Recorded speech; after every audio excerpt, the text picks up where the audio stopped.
لطالما كان لريال مدريد تاريخ حافل بالألقاب، مما جعله أحد أعرق وأشهر أندية كرة القدم في العالم. فمنذ تأسيسه سطر النادي مسيرة حافلة بالانتصارات، وحقق العديد من البطولات المحلية والقارية والعالمية.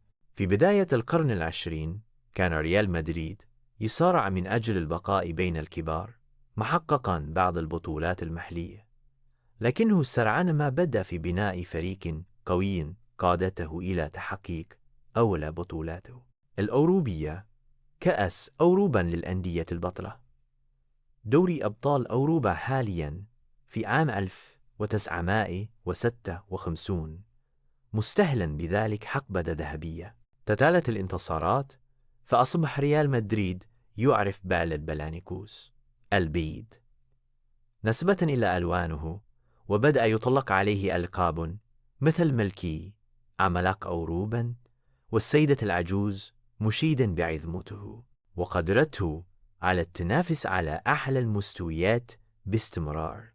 لقد حقق ريال مدريد خلال مسيرته أكثر من 90 لقبا، منها 35 لقبا في الدوري الإسباني، و14 لقبا في دوري أبطال أوروبا، بالإضافة إلى العديد من البطولات الأخرى، مؤكدا بذلك مكانته كواحد من أعظم الأندية في تاريخ كرة القدم.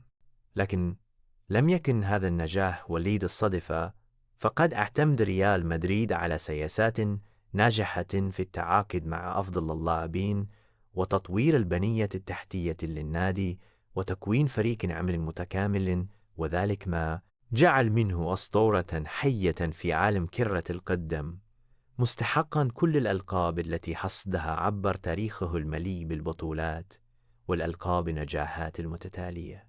حتى اليوم يواصل ريال مدريد مسيرته نحو المزيد من الانتصارات، سعيا إلى إضافة المزيد من الألقاب إلى خزائنه الغنية، مثبتا بذلك مكانته كواحد من أبرز وأهم رموز كرة القدم العالمية.